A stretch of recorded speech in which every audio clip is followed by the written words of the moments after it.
So I'm going to move from Obsidian to Anytype. No, you're not. No, I'm not. No, I'm not. I'm not. But imagine the views. I mean, yeah. Imagine the views and imagine everybody telling you, "Oh, you're just saying this, you're just saying that, you're just saying this, you're just saying that." Oh, do you remember when you moved to Obsidian at first? Yep. Oh my God. Everyone hated me because I'd moved from Notion to Obsidian. Yeah, no, I don't plan on moving to Anytype, but I am exploring it because I've had multiple comments being very pushy in my comment section about exploring Anytype because it's the best of both worlds. Hannah Montana reference right there. Yeah, apparently it combines Notion and Obsidian. From my limited experience so far, it's Tana. Like it's essentially the same thing. The differences that I'm seeing are the terms. Like Tana uses a node, Anytype uses object, Tana uses a super tag, Anytype uses type. Like there's not really much of a difference. I don't understand the outliner people. It's not an outliner. I will say that it does. I don't even know what it's. Every block, using familiar terminology here, every block is an object of some sort, which can have a type. So essentially, Sounds like Rome. yeah, yeah. Sounds like Rome. It's Tana. It's Tana. There are columns, which is nice. Like the interface looks like Notion, but it's not Notion. The feature set is like Tana, but it's not Tana. Uh, and the actual use case, I don't know. It's not as flexible as Obsidian. It's not as extensible as Obsidian. And even though it's local, for whatever reason, it's not actually as fast as Obsidian, which is kind of weird. Like, I know it's subjective, but when I'm moving things around in Anytype at the moment, it doesn't feel as snappy as Obsidian. And my Obsidian Vault is far bigger than my Anytype Tiny thing. bit. Just a tiny bit bigger. Yeah, and I think it's because Anytype syncs. Ah, Right, it's always syncing, and something that I'm going to have to play with is I need a password to get into Anytype every time because it's encrypted. And the password is like an auto-generated key thing, and I'm like, I don't want to. It's funny. I'm using my Obsidian to save my password for my note-taking app that's locally stored on my computer. But yeah, so Anytype, even though it looks nice and on the front has lots of features, I'm not seeing how it can actually be useful. I do plan on doing a video about this, but what features does it have and not have? Well, it doesn't have all of the types, block types, as Obsidian, because Obsidian has all the markdown, whereas Anytype doesn't. But that's not because it's not in a type, it's because it's automatically put inside of the tool. Like you can't turn it off. Like tags, you can't turn it off. I don't use tags, so that would just be a redundant object in a list, which I don't want to see. Then it has databases, but they're not called databases, they're called sets, because you can have sets of objects, which, again, terminology here gets confusing. So what features does it have, not have? Gonna have to fiddle with terminology there. Can I move from Obsidian to Anytype? Hell no. That's a big no for me. You can't split screen from what I can see so far, which means you can't have more than one page open. And you can't have multiple windows either. So mm. where I research with three windows and two or three split screens, I couldn't do any of that. Oh no, Yeah, no. that's not nice. Then when it comes to the canvas in Obsidian, yeah, it doesn't exist in Anytype. You have to have a database. So you'd need to have a database, and the database is with objects. So I mean, again, it looks nice, but it doesn't actually give me what I want. Like Mm. I would need to do a lot of jumping jacks through relations and properties and things inside of It does Anytype. sound like Notion. Yeah, I would have to do some mental gymnastics to get the databases to do what I wanted to do. Sorry, the sets to do what I wanted to do. Whereas Obsidian, yes, Obsidian, you need to understand the syntax of data view, which is a barrier. But once you understand the basic syntax, you can do what you want. Yeah, but they've now introduced this properties thing in Obsidian, which isn't obviously public yet, but Yes, but I see the properties in Obsidian at the moment as an aesthetic thing rather than a functional thing. yeah. As we discussed in the last episode that we True, that's true. It is, it'd be 2 episodes back. yeah. Yeah, I suppose it is aesthetic, and I'm Yeah. still using metadata. Yeah, But I think exactly. aesthetics is super important For to marketing most at all. people. Yeah. I I would say the only ways I'm using the new properties is hiding the properties from the file view, which you could do in a plugin anyway. And the linking is nice, but I'm still not using it because I'm using metadata menu. So Mm. the metadata menu does it for me. When I can't be bothered to click, that's when I use the properties. But that is like most of the time I just click. But I mean, so this morning before I was coming in, I was setting up for today's TTRPG I'm running. Um, and I just half the time I was clicking and just adding it in the modal menu. The other times I was just pasting because I was already in the document. It's nice to have it, but I could still continue using metadata menu. yeah, Because that's why I think metadata menu plus data view, those two plugins recreate the majority of other note-taking apps, the majority of other features in note-taking apps. And I think data view is popular enough that people know about it. It's probably a bit scary for a lot of people to use though. And then metadata menu, for whatever reason, isn't that popular. It's not as popular as the other apps. I mean, because the videos are shit.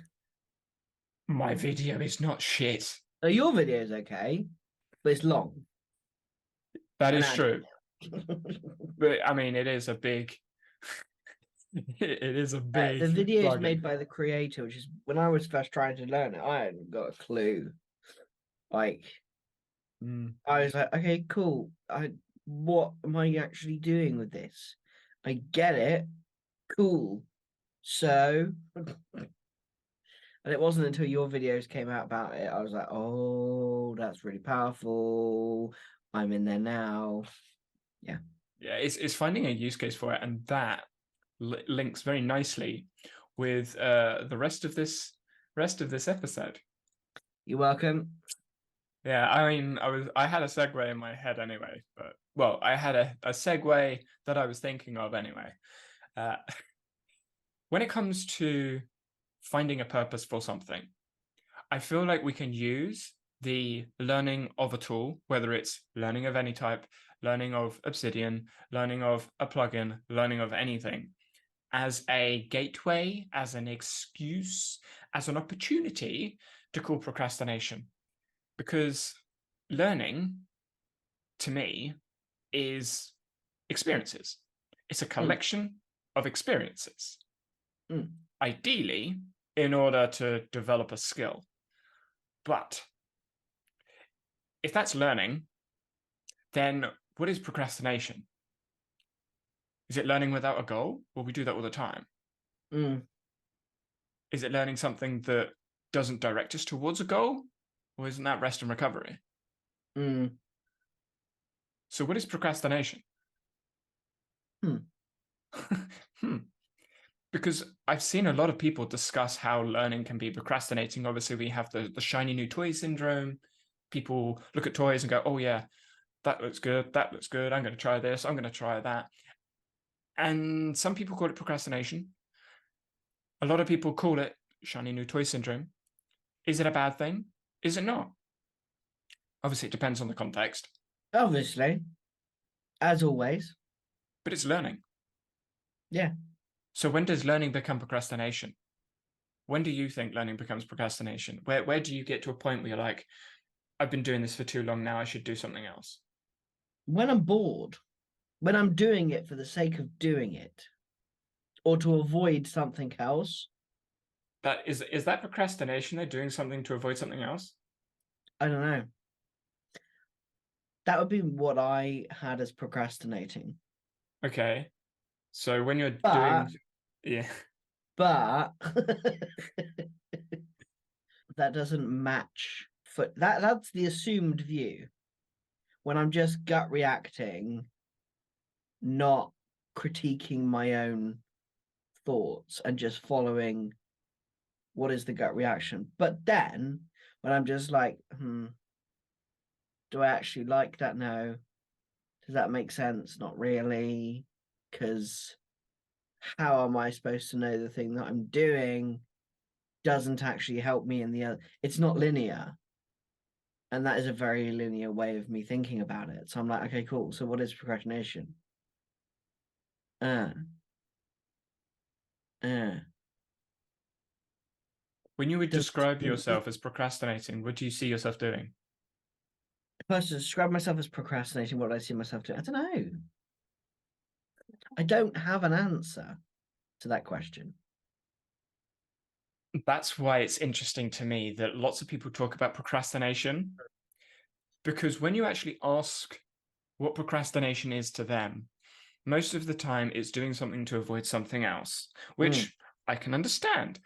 I would argue that that isn't necessarily procrastination, because when you're trying to do something, you're actually trying to do something.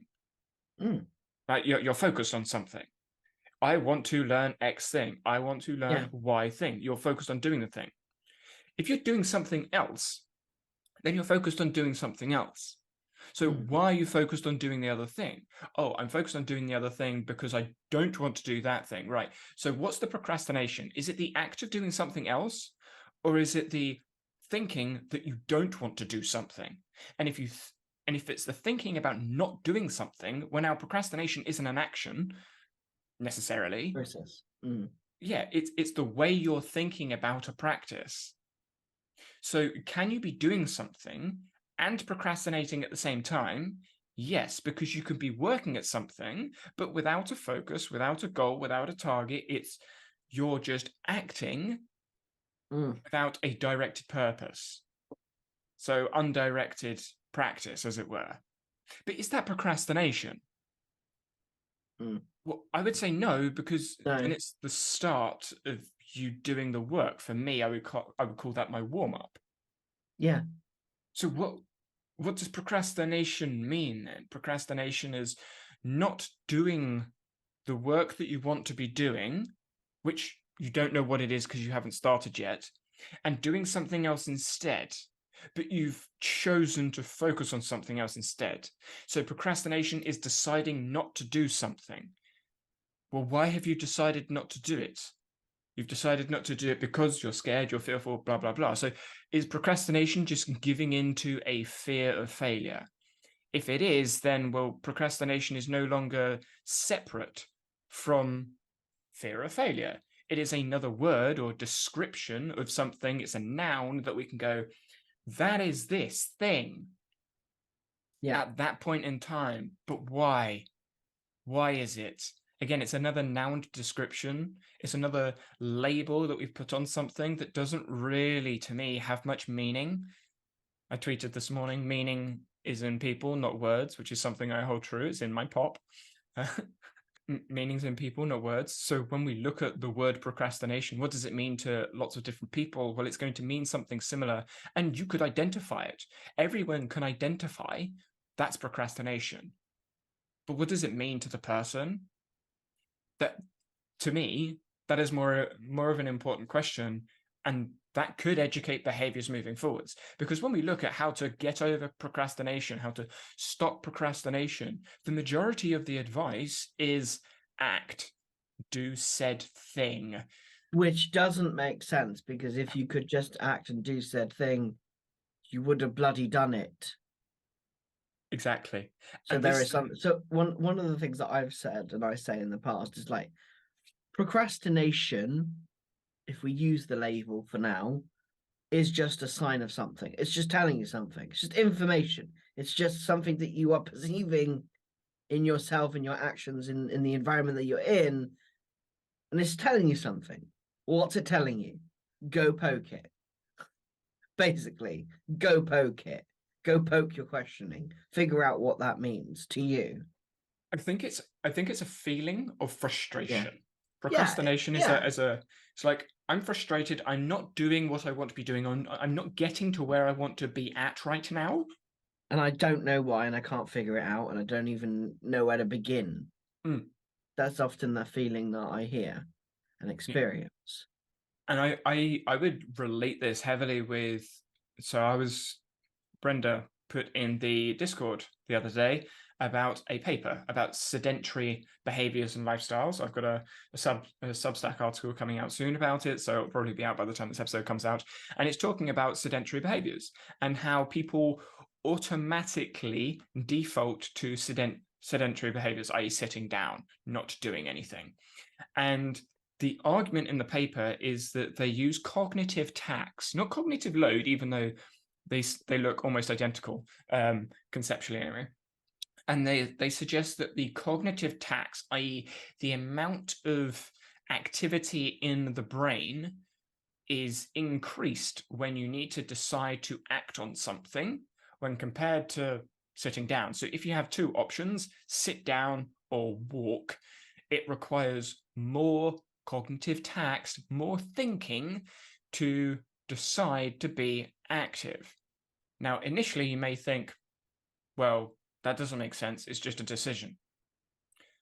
But when you consider the body as an organism, as a system that entropies through time, if you expend energy, it entropies through time.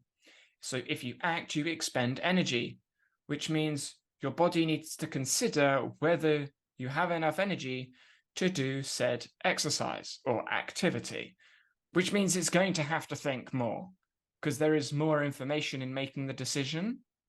Yeah. Do I sit down? Yes or no? Less energy helps the system maintain itself. Yeah, we'll do that. Do I be more active? Requires energy. How much energy does that require? How much energy do I have? How much energy do I need in the future so I can do the next activity?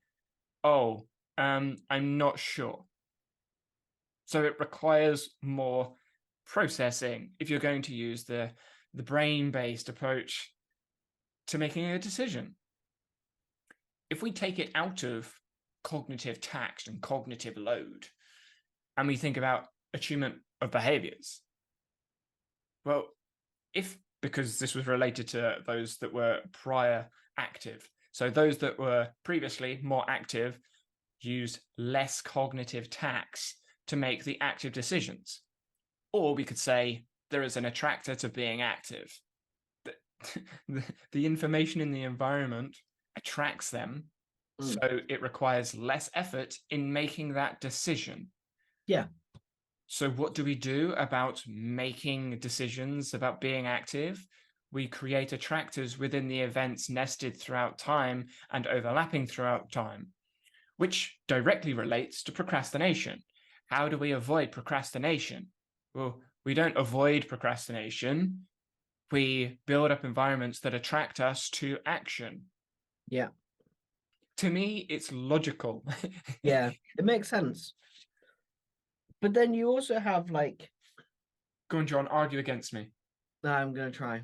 I'm not really, but there is also a case for thinking around like there are often a lot more in an ideal world. There are attractors that take us directly to where we want to be, but there are also other things that appear en route to, let's say it's a linear journey just for argument's sake and making it easier to explain, but it is not. We're going from being attracted to one thing to the other. We see that attractor in the space and be like, yes, I want to go do that. For example, something that I used to use with my guitar students all the time is have your guitar out on a stand, because you see that in the environment, you immediately want to go there. And so that's relatively easy. But then you have to incorporate the other attractors in the environment. The games console, for example, the children who need feeding, unfortunately. the other things that have Just let them loose in the cupboards. that's a you have no idea, children. Depends what you've got in the cupboards. Yeah, good point, actually. Yeah, that's true. When I was younger, if I got let loose in the cupboards, the only stuff I could reach was stuff I didn't like. You couldn't eat on its own because of like herbs and spices, or there were things that were disgusting, like the veg. It's like, oh, I could have a carrot. Yes, I really want to eat a carrot right now. Yay. All the other stuff was well out of reach. So so I was let loose. Just I couldn't get anything that was interesting to me, so I didn't bother. That pretty much is a good example of that, isn't it, really? Yep. If you knew what you were doing. But what happens with that's other not me. That's my parents. That's my parents just putting stuff out of reach. Yeah. But yeah, I agree. I think when it comes to distractions, because I feel like procrastination and distractions are somewhat synonymous. Yes. Oh, I'm procrastinating because of a distraction. What is a distraction? It's an attractor. It's another attractor in the environment. So what does that come down? That has a stronger pull, as it would. Interesting. How does it have a stronger pull? Don't know. Because I was leaning to using those words and then stopped myself because I recognized that I wouldn't say attractors have a pull. Obviously attractors attract behavior. They attract the opportunities for behavior affordances. What pulls you one way or another, I don't think is relevant because the person, organism, still needs to make the decision goal related. Yeah, that's true. They're not being pulled against their will. It's a decision. Yeah, it's a goal the idea directed. of pulling, the idea of being pulled is not your choice. You don't have that decision. You are fated to be attracted to this thing because it has a greater pull. Precisely. I feel like the interpretation of an attractor's strength, because I think that's what we're talking about when we say pull, attractor's strength, the weight it has. Yeah. The interpretation of the attractor's strength will change depending on the goal-directed behavior, i.e. what you want to be doing. Yeah. But also the nested events within the decision. Because if you are coming to the end of one event, say you're coming to the end of a study session, and there is an overlapping event where you are considering or thinking through how to complete a level in a game, and then you have the beginning of another event, which is moving to another screen, another location, or changing your focus. Well, those three overlapping events will impact the weight of each attractor. One attractor being a game, another attractor being the type of another type of studying, right? Yeah. So you've got two different attractors in there with three overlapping events that will change the weighting and the interpretation of the weighting of you, the organism. And this to me is where behavioral integrity and the the practice design that you have comes into place. Beautiful segue. Yes. Because those practice designs will obviously overlap the events that's happening. But those practice designs, if you're not, I don't want to say attuned to, but if you're not focused on them for a long period of time, then I don't know what word to use, but because you're not thinking about them, they may not come to you whilst you're making the decision. So you'll make the decision to play the game, and then afterwards you reflect and go, actually, I shouldn't have done that. So yes, you're still reflecting on your behavior, but that's after the fact, not during the fact. So the pops don't necessarily need to be top of mind, but this is where the automatic or conscious effort, cognitive tax conversation comes in, not around the decision per se, but around the behavioral integrity, the values, the goals, the ethics, the morals, the components of health that you have. How strong, how familiar are they to you? I reckon, how much expertise do you have with your own pop in order to enact that within your practice design? Ooh. It sounds nice, sounds flashy. But what that basically means is, do you do what you said you're going to do? Are you a hypocrite or not? That's cool. I like that. Yeah. So I have recently been developing my pop, as you always do anyway, and I have decided to add something to my pop for Oh, clarity. I I've like it. I've added a lexicon. And some people may be listening and going, what the f is a lexicon? Essentially, it's a dictionary, but Yeah. of your own words. So I have added in all the letters of the alphabet into my pop and added words in there that I feel require an explanation of meaning. As I mentioned earlier, meanings are in people, not words. And we've discussed a few times some words on the podcast that I have a meaning of. Yeah. And sometimes I reflect on those meanings. And there are occasions where I need to try and remember what that meaning is to me, which obviously helps because that's active recall. I'm just remembering something.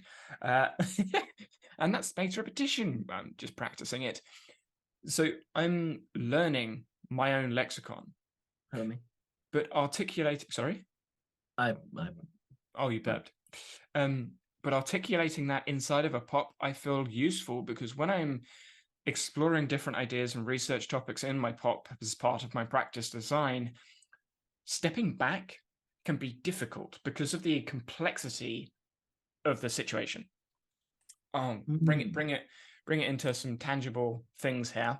If I'm researching practice design and I'm looking at, say, blocked practice compared to fixed practice, and I want to work out when blocked versus fixed practice is most appropriate to me, I may want to look at what the word practice means to me, what the word learning means to me, and what the word repetition means to me in terms of practice design.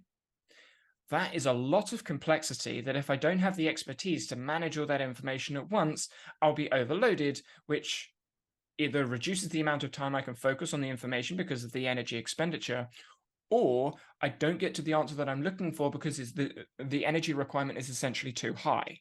So how do I offload some of that? Using words from cognitive load theory, I would use some extraneous load, or to use terms from the extended mind, I'm going to use my extended brain.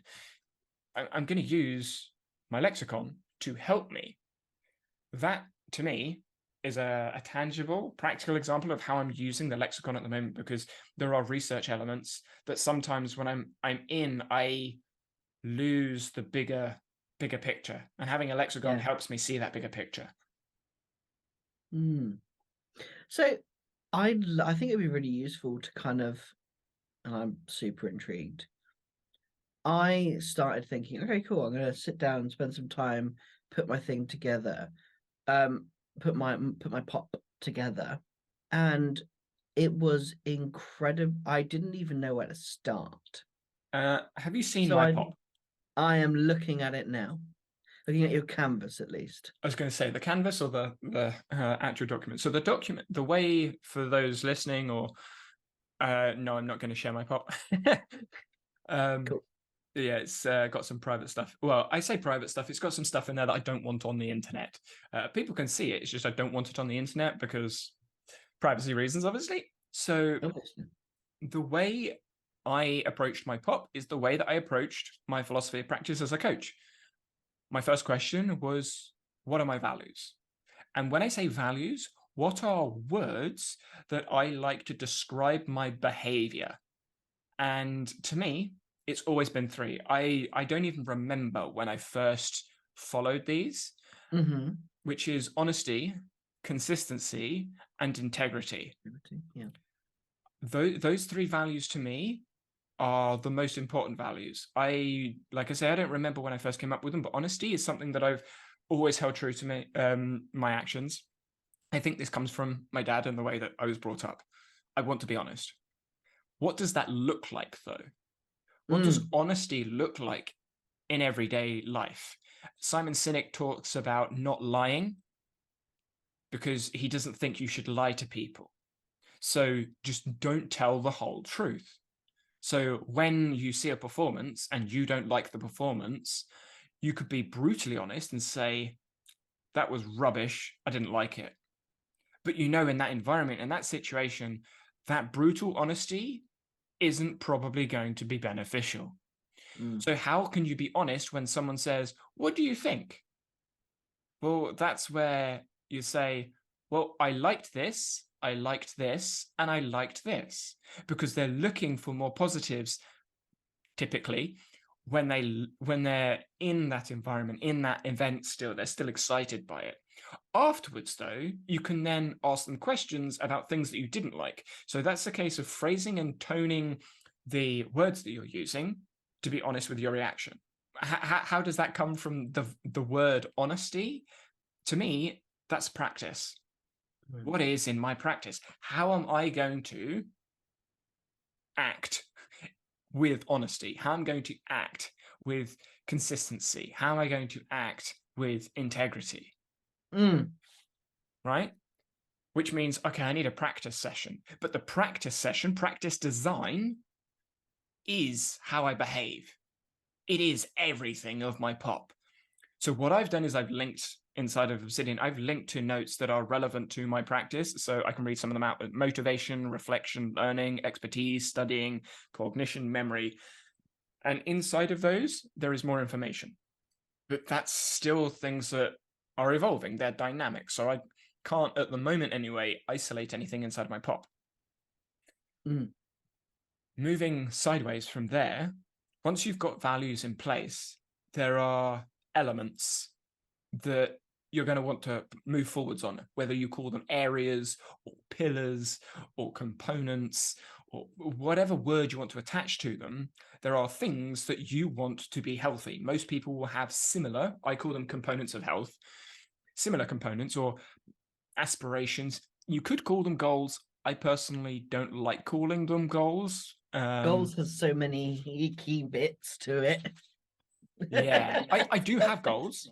I do have goals. Yeah, I do. Yeah. But they're related to my components of health. And as we discussed, I think it was 3 episodes ago now, I don't see health as physical or mental. I see health as an embodied term.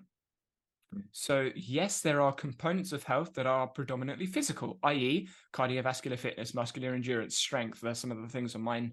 And then there's also social elements of health. So family, friends, peers are the 3 things that come to mind. What I like doing with lists is reducing it to 3 main focuses. 3 is just a nice number. Then also another area of components of health is cognitive freedom. That's for me. And the way I would express cognitive freedom is through challenge, exploration, and solutions. How do I challenge people cognitively or intellectually? Exploration. How do I explore different ideas? I can't be unbiased, but in the most unbiased way, so freely, without weight or too much weight on one side. And then again, solutions, finding solutions to issues, rather than just bitching about things, actually finding a solution to something. And again, another component and another component in health, psychological.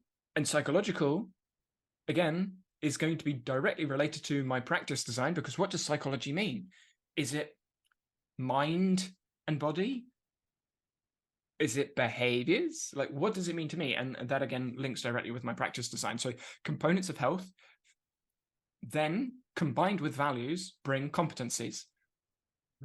Physical fitness. How can I be honest with my physical fitness? Well, that requires an attitude towards a practice.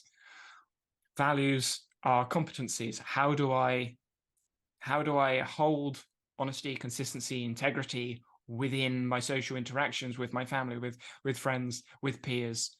How do I do that? Well, that's a competency that I need to hold. It's something that I can measure, subjectively measure, and go, okay, do I have that competency of holding up values, holding up attitudes, developing skills, which is another section. Obviously, John's looking at my pop here.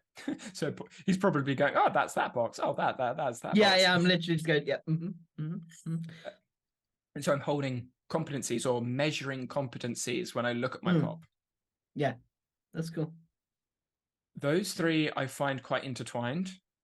But as John can see inside of my pop, I have a group called philosophy. Components of health and competencies are in that group, but also a mission statement. Yeah, that's cool. And the mission statement are the 4 components of health, but it's a statement of those components of health of things I want to do. It's not abstract, it's much more concrete. So my health statement is be physically and psychologically stable.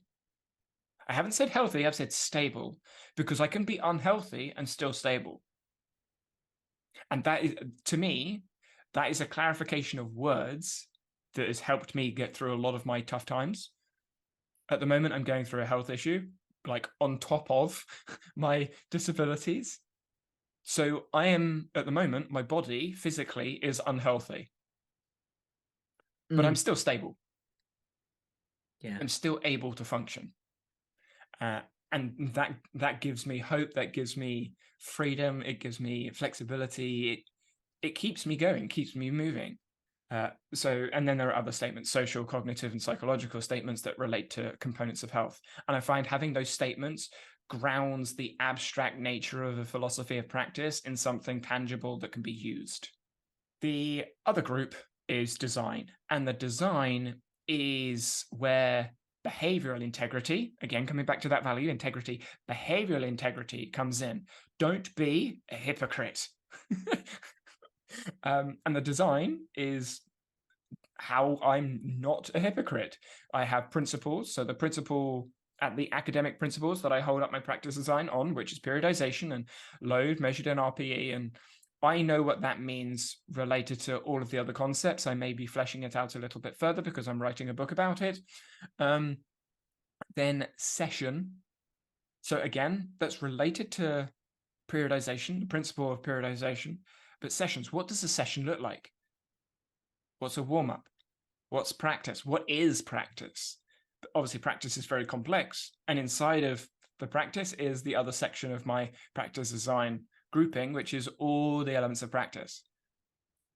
So when you think about studying, you think about spaced repetition, active recall, flow state, motivation, self-determination theory, everything that the self-help, self-improvement, coaching, teaching, educating people talk about, all of the research is practice.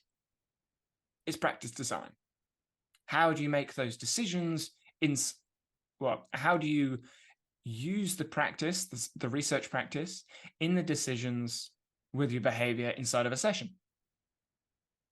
And how are you behaviorally, how do you actually exhibit the behaviors in sessions that match up with the research that you found? i.e., are you evidence-based in the way that you act? So how would I start? I would start with values, then a mission statement related to components of health that you outline, and then start explaining your practice, why you do things, why you don't do things. Do you have evidence behind things? And then have questions for that. I personally link it out to other topics. Cool. Thank you. That's really helpful. Genuinely helpful. Because when I looked at yours, I was like, okay, cool. Where do I start? I can start here. Oh, I can start here. Oh, I can start here. I want to start everywhere. Oh shit. The thing is, it's got me thinking anyway. Just you explaining your process has got me going, okay, well, my value. Okay, the thing well, is, you my already value. know the answers to a lot of the questions Yeah. that you would put in a pop. Yes, I know it's for me, it's just reforming it into action step because I have it all here. And as you were talking, I'm like, yeah, I like this. That is, I agree with that. The one that hit me was around like be physically and psychologically stable. When that word stable, I was like, oh fuck yes. Because instead of it being be fit, be this, be that, no, just be stable. Yes, please. I liked that. I'm like that one because that one aligns with me really well. It's quite nice. Yeah. When it comes to the goals section, because we mentioned it, the way that's the other side, isn't it? Is that right? Yeah, it's outside of a group. That's right. Yeah. Yeah, so I have the values and the goals section outside of the group. And the reason I have them outside is because they are separate. Values are something that I look at.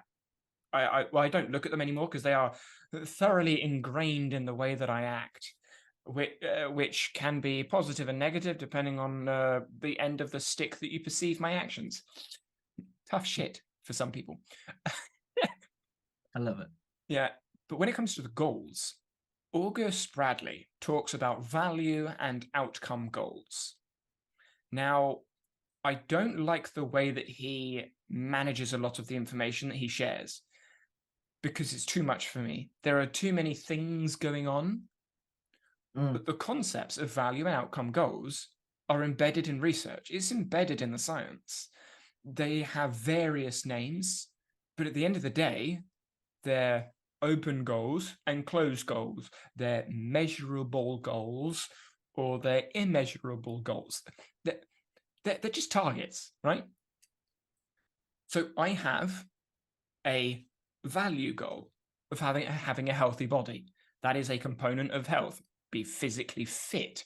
It is part of my mission statement. Be physically and psychologically stable. So what goal do I have? Because we want to have goal-directed behaviors, right? Goal-directed behaviors gives you a path to follow. Yeah. Rather than just going, oh yeah, I'm going to be fit and healthy, just some abstract thing. No, what does that mean? What does that look like in behaviors? Well, my goal to have a healthy body is to exercise each day. Okay, how do I exercise each day? Well, that comes down to my practice design. What am I going to do? What do I need to do to exercise to be physically stable? So the goal directly relates with my mission statement and my components of health, and obviously inside of my practice design. Now, inside of Notion, you put loads of relations in there. Inside of Obsidian, I could link loads of stuff in there, but I don't need to. I know because it's right in my face in the canvas. The same thing with enjoy my day, enjoy each day. I want to enjoy each day as I live. And to me, that helps me be psychologically stable. If I don't enjoy each day, I know I'm going to struggle. So if I struggle on a day, I'm not going to be as psychologically stable as when I do enjoy the day. So how do I enjoy each day? Well, I don't want to be stressing out about what I need to do. So I need to plan each day. I don't want to be doing things that are not fun and not enjoyable, sap the energy out of me. So work on enjoyable tasks. Well, how do I work on enjoyable tasks? Well, that relates directly with the competencies that I have. What attitudes do I put towards the tasks that I do? Well, that's practice design. How do I practice tasks in an enjoyable way? How do I make tasks that are maybe not so enjoyable, enjoyable? How do I make boring things fun, in other words? Again, that's a goal. And obviously the list goes on. Some of them are much more measurable, like, okay, intellectually respected. How can I be intellectually respected? Well, I'm going to have to share what I'm thinking. So to me, that's 2 educational articles per week, Substack, and then 1 education video every 2 weeks. Now that was 1 week, but I realized that in the process of learning, so during my practice design, the process of learning how to edit the way that I want to edit, it takes longer to edit that stuff and do everything else. And that's where my practice design, my competencies, my components of health, and my values all aligned in changing my goal. Can I plan out each day? Is part of one of my goals. Yes. Can I do the other goals that I want to do whilst being physically and psychologically healthy? No. Because I don't want to be working 12 hours a day. So I need to change a goal. So instead of it being every week, it was every 2 weeks. Now, John obviously can see my goals, but I also have a public educator goal. And public educator is different to me than intellectually respected. So public educator is where the process videos comes in, because that is me being an educator of information rather than I'm sharing an idea. This is how to do something. This is how I do something. This is an idea that interests me. which is why my Obsidian channel, my main channel, which is Obsidian and tech focused, to me is an educator. I'm educating people about how I do things, about my views on how to do things, how not to do things. Whereas my What I'm Learning channel is much more, here's an idea that I've been thinking about. What do you think? So would you say that your Substack is both? Oh no, it'd probably be the intellectual one, just the intellectual, because it's just sharing ideas. Cool. I like that. Yeah, so they're the Seeing goals behind that the I have. scenes is really interesting.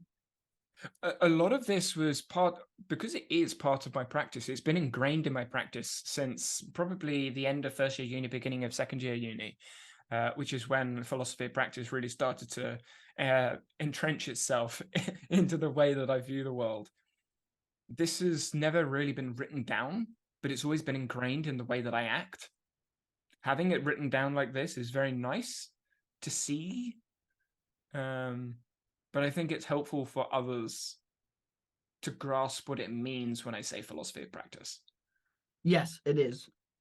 For those listening to the podcast, I do plan on doing I think it's going to be like a webinar lecture type thing on this inside of the Discord.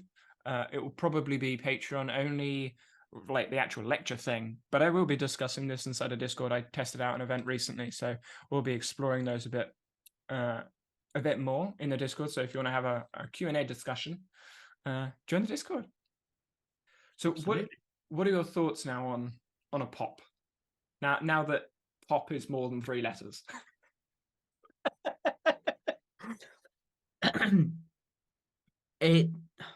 The instant reaction is about getting it right, which in itself is like a weird, like I can, like, what do you mean getting it right? I already know. It's that confidence in like your own understanding of yourself. And it's that I'm like, oh, that's really interesting. I have a thing about that. That's interesting to know. So I'm self-reflecting as I'm hearing you, as I'm thinking, okay, what would my goals be? Oh, what would this be for me? What would my values be? What would this mean? What would that mean? And it's like connecting all those pieces together. Because I have definitely been in a period of lost, is the best way of explaining it. As I've shared with you. Like I have been very lost in my behaviors. And so this is kind of like, okay, that is very attractive. That's Alignment. It's really helpful. I think for me, what I want to do is to kind of, it's not even bring myself back because I've not gone anywhere. I was going to say bring myself back, but it to attune to what is there. I'm playing with scissors and it's making a reflection on the. Yeah, it's to attune for me to attune more to like my own values and what they mean and my own definitions. I think that is what August refers to, alignment, like aligning behaviors with values, which I understand philosophically and conceptually. August's work is very similar to the work that I do. But the way that he illustrates it, to me, is very complex. And it's overwhelming. Yes. Which I don't know whether it's whether we're taking a different approach to the same thing, or I'm just misinterpreting what he's doing. But there are because I'm trying to recreate his notion in Obsidian. There are so many things. Yes, I know the tools obviously have constraints, but there are so many things that he does, and I'm like, but why? But why do you need a relation between these two things? Why do you need to have a relation between these goals, these outcomes, these pillars, and that thing? Why do you need to separate all of these things into individual components? How does any of that relate to what it is you're talking about over there? There are lots of unclear questions about his system from an outsider looking in. He obviously has clarity. Maybe it's expressed in his course more clearly, but it looks very overwhelming from the outside. And I don't know what my pop looks like from the outside, but for me, looking at that canvas, it's far easier than looking at 7 dashboards of databases with like 50 toggles and everything. How does it look from the outside? Now, with the understanding of how you kind of got there, I love learning the process. I enjoy the process. So seeing the process helps me to connect with what I see on the screen. When I first saw it, it looked like everything else that everybody tells you to do. It looked very similar to that. Was it overwhelming? I'm not sure whether overwhelming is the right word. I think it was overwhelming for me to think about my own. Because that was my intention. By looking at what you're doing, I'm like, okay, cool. What does that look like? How does that work? How would I create mine? What would mine look like? It was overwhelming to look at and consider in my own thoughts. But that I think was more me than what you've got there. But now I'm looking at it again, okay, cool. This connects to this and this connects to that, and they all connect together in this weird way that now suddenly makes sense. It's interesting you said that it looks like what everyone tells you to do. Because I see values, set your values. What are your values? That's a popular thing. Your mission statements. I see the mission statements. That's what everybody tells you to do. Create your mission statements. But unlike like now I see the full picture and see the nuance of it. I'm like, these are very different. What makes them different? I'm curious. Maybe not different. Maybe different isn't the right word, but it's like the best way to describe it is everyone's playing the same melody, but you have a different harmony underneath, which I think, which I think, based on my instant reaction, is your integrity, because it's not an exercise for you. From my understanding, it's not necessarily just an exercise you should do. It is something that you stand for. So whereas most of it is a cacophony of put this down and put that down, you're like, no, no, no, no, no, no. Like this links to this, links to this, links to that. It's very logical. I would say deliberate. Yeah, deliberate. It's very deliberate. I don't think so. When explaining this, I don't think it can be given as a task. Because when you say, "Oh, write down your mission statements," everyone will write down the same sort of stuff, but they're not particular about the words they use. Yeah. So that would be the question. Like obviously with the stable, I want to be healthy. What does that mean? What does being healthy actually mean? And then when I say components of health, oh yeah, I'm going to be healthy. Yeah, but what parts do you want to focus on? Do you want to be more flexible? Do you want to be stronger? Do you want to be more or have higher endurance? Do you want to think about your heart because maybe you've got a heart stent, or maybe you had heart problems, maybe you've got asthma and you want to focus on your lungs? There's got to be a reason behind the decisions rather than just, oh, I'm going to dump these words down because it looks good. Yeah. And something that I think may be a little bit different is I know a lot of people talk about, I'm going to do a daily review, a weekly review, a monthly review, a quarterly review. No, I don't do reviews, but I reflect consistently with my behavior. And I would say reflection and reviews, obviously, they're very similar. But reflection, you have to ask questions as to why and how and what about the thing, rather than just reviewing it or evaluating it and going, yeah, did that, yeah, did that, yeah, did that, yeah, no. That doesn't help. And I would argue that these conversations that we have is part of my reflection, which I apply in my philosophy of practice. And the lexicon only reinforces that. I don't see the lexicon on here. No, because it's like the whole.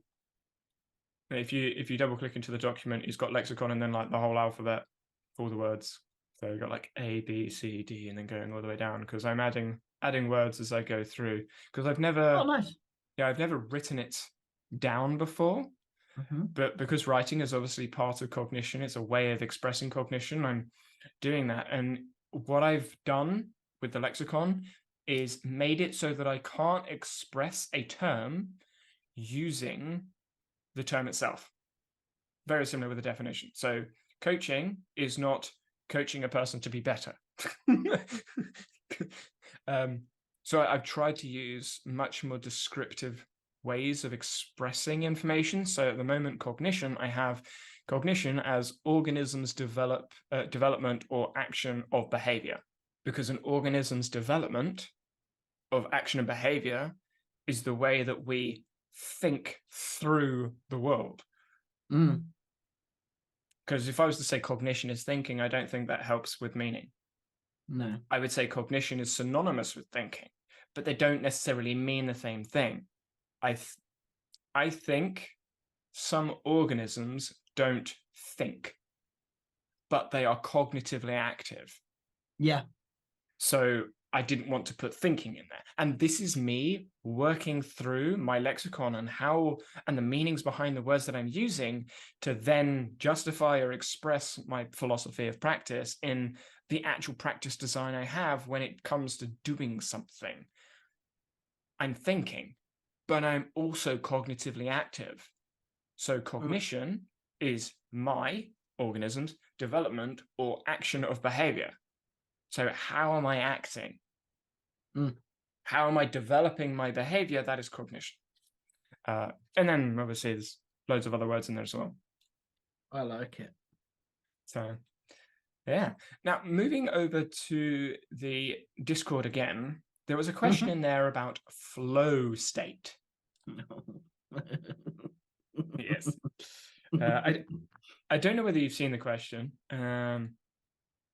but I found it rather interesting because they said all the question is how to get into flow state. Now, I'm assuming, as Alori assumed inside of the Discord, that they're referring to the Hungarian scientist, whatever his name is, Giuseppe. Yeah, him.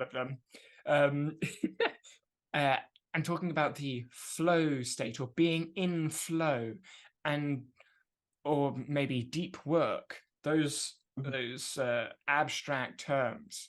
The questions that I asked, which I'm still waiting on a response for, is first, can we clarify what does flow state look like? How do you know if you are in flow? And why do you want to be in flow?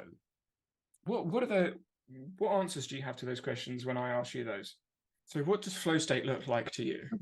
So what flow state looks like to me is it is that fully engrossed in an action, an activity, an experience. Okay. So can you be in a flow state if you're out with your family watching something, Yes. going to the park or something? Can you be in a flow state Yes. then? Yes. Can you be a flow state in a cinema? Yes. Where can't you be in a flow state? You could be in a flow state anywhere. I mean that's mine. Like flow state, I'm never not in a flow state. I flow between flow states. Yeah, that's me. That right there, I think, is where the events, the concept of Yeah. overlapping events and non-linear causality comes into what flow means. Mm. I would also argue I am in flow when I am true to my practice design. Mm. Something that I'm thinking about now because I'm watching Hannibal Lecter is Hannibal is a great series. I'm going through season 2 at the moment, but what one of the characters says when they're working through these crime scenes, because it's about death basically, what they say is that the serial killers have a design. They have a design for the murders that they commit. And once they've created this big design, that is the end of the activity. But in order to build up to that design, there are lots of things that go on. So they are in a flow state when they're building up to the end point, the goal of the design. But once one murder was committed, the next murder is still part of their design because it's an embedded event throughout time, Mm. an overlapped embedded event throughout time. So we're always in flow, but there's got to be a different level of flow. So how do you know if you're in a high level of flow? That that's the wrong question. Yes, yes, it is. That's It's the wrong question. it's a poorly phrased question, yeah. Mm. Which, when you look at how to get into flow, I would also argue that's a poorly phrased question Yeah. because you're always in flow, or you're always in a version of flow. So a flow state, characterized traditionally, I assume, would be a high attunement of information in an environment, moving Yeah. towards goal-directed behavior. But if you're in social media, you have high attunement of TikTok, and it's a goal-directed behavior to be on TikTok or to not do something. If you are on TikTok to avoid doing something else, the goal direction is to not do something else. And if you're on TikTok, you are highly attuned to not doing something else. So you're in a flow state. It's just not a beneficial flow state. Yeah. Hold up, that's neurodivergence. Sorry, had to put it in there. It is though. But then ADHD, if you actually talk to neurodiverse people, they don't have a problem with the flow state. because that's their hyperfixation. Mm. So they're in flow all the time, which is what I always say, because I am in flow all the time. I move from state to state, and then they overlap because then I work Exactly. down from one as I go up to another. I come away, get a cup of tea, I come back, and I'm back, and I'm in. So how do you know if you're in it? Rephrased, how do you know the flow state or the focused experience that you're having is directed towards a goal that matches your your philosophy of practice? Behavioral integrity. Yeah. Do you have a high level of behavioral integrity? Yes or no? That is what I think this question is getting at. Mm. So why do you want to be in a flow state? Behavioral integrity. Yeah, why do you want to be like integral? Why do you not want to be a hypocrite? Mm. That is the question. Why do you not want to be a hypocrite? Mm.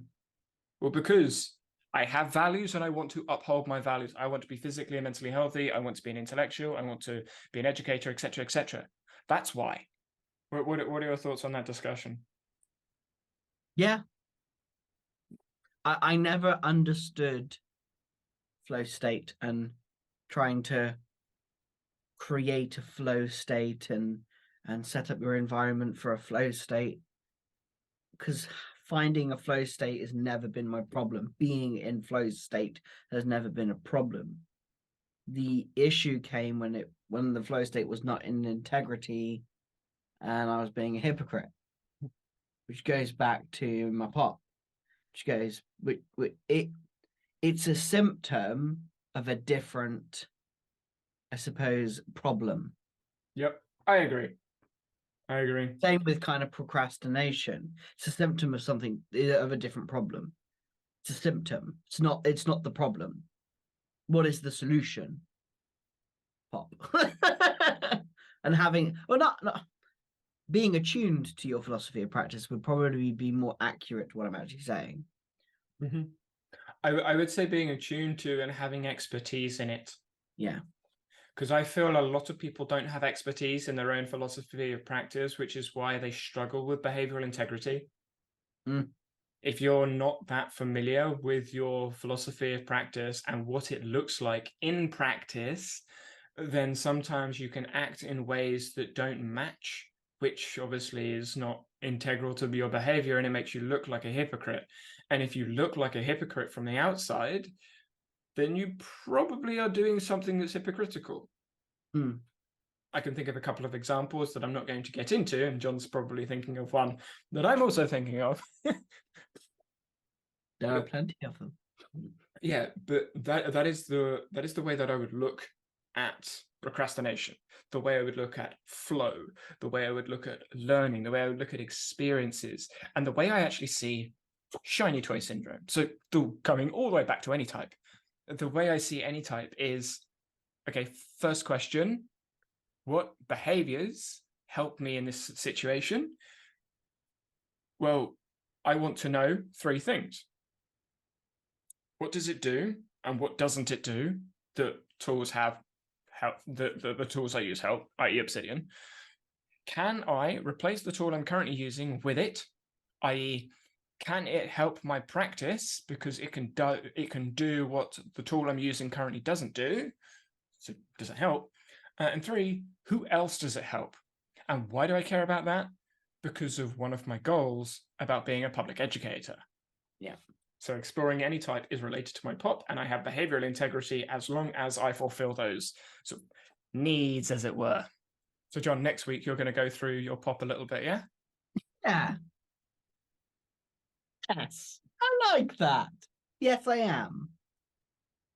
It's not going to be anywhere near as detailed as yours, but yes. It could look completely different. But the thing is, a POP is always developing. So this time next week, my POP could look drastically different.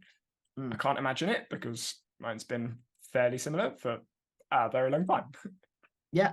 Next week, I will be popping it. My POP. Popping it. Yes. Tune in next week to hear what John's got to say about his POP. Bye. Bye.